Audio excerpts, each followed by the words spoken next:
Sir Prasad sir. Sir మనం Hindu editorial analysis చేస్తున్నట్టుగా AP తెలంగాణలో గ్రూప్ 1 కోసం ప్రిపేర్ అవుతున్న వాళ్ళ కోసం ఈనాడులో కూడా ఎడిటోరియల్స్ వస్తాయి కదా సార్, వాటి అనాలిసిస్ కూడా చేస్తే బాగుంటుంది కదా సార్. తెలుగు మీడియం స్టూడెంట్స్ కోసం. అవును సార్, తెలుగు మీడియం స్టూడెంట్స్ ఎక్కువగా ఈనాడు పేపర్ చదువుతారు. ఈనాడులో కూడా మనకి సంపాదకీయం అనే ఒక సెక్షన్ ఉంటుంది. అవును సార్. ఎడిటోరియల్స్ అందులో వస్తాయి. అవి కూడా మంచి క్వాలిటీతోనే ఉంటాయి.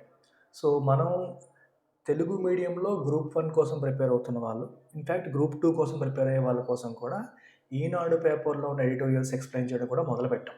అవును సో సార్. మన శృతి మేడం ఆ ఈనాడు పేపర్ని ఎడిటోరియల్ తీసుకొని దాన్ని ఎగ్జామ్ పాయింట్ ఆఫ్ వ్యూలో ఎలా అనలైజ్ చేయాలి, గ్రూప్ 1 వాళ్ళే కాదు, సివిల్స్ తెలుగు మీడియంలో రాసే వాళ్ళకి కూడా హెల్ప్ అవుతాయి.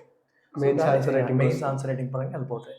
ఎగ్జామ్ పాయింట్ ఆఫ్ వ్యూలో దాన్ని ఎలా అనలైజ్ చేసుకోవాలి, ఎలా మ్యాప్ చేసుకోవాలి, దానిపైన క్వశ్చన్ వస్తే ఎలా రాయాలి అనే ఆస్పెక్ట్స్ కూడా కంబైన్ చేసి చెప్పడం అనేది స్టార్ట్ చేయడం జరిగింది.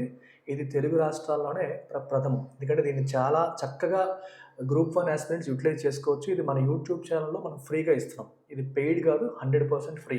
రోజుకు ఒక 30 to 40 minutes పాటు డీటెయిల్డ్గా ఫౌండేషన్ నుంచి దాంట్లో ఉన్న అన్ని కీవర్డ్స్ని ఎక్స్ప్లెయిన్ చేస్తూ, ఎగ్జామ్తో లింక్ చేస్తూ, దాని మీద ఎటువంటి మెయిన్స్ క్వశ్చన్ రావచ్చు అనే దాన్ని కూడా చెబుతూ మేడంను చెప్పడం అనేది జరుగుతుంది. దీన్ని చాలా సీరియస్గా తీసుకున్నాము. నిన్న మొదటి రోజే చాలామంది చూశారు. సో ఇది ఎలా కంటిన్యూ చేస్తాం 100%. సో తెలుగు మీడియం ఆస్పిరెంట్స్కి క్వాలిటీ పరంగా ఇప్పుడు ఎటువంటి కంగారు పడాల్సిన అవసరం లేదు. తెలుగు మీడియంకి సరైన మెటీరియల్ ఉండదు, తెలుగు మీడియంకి సరైన క్లాసులు ఇవ్వరు, తెలుగు మీడియంకి సరైన ఎడిటోరియల్స్ చెప్పాలన్న భయం పెట్టుకోవాల్సిన అవసరం లేదు. ఇకపై 100% మన ఈనాడు ఎడిటోరియల్ అనాలిసిస్ ఫాలో అవడం ద్వారా వాళ్ళ మెయిన్స్ ప్రిపరేషన్ని త్రూఅవుట్ ది ప్రిపరేషన్ మెయిన్స్ని వాళ్ళు పెట్టుకోవచ్చు. నిజంగా సార్, చాలా మంచి ఇనిషియేటివ్ సార్. మెయిన్స్ ఆన్సర్ రైటింగ్కి ఖచ్చితంగా హెల్ప్ అవుతుంది sir. Thank you very much sir. Right.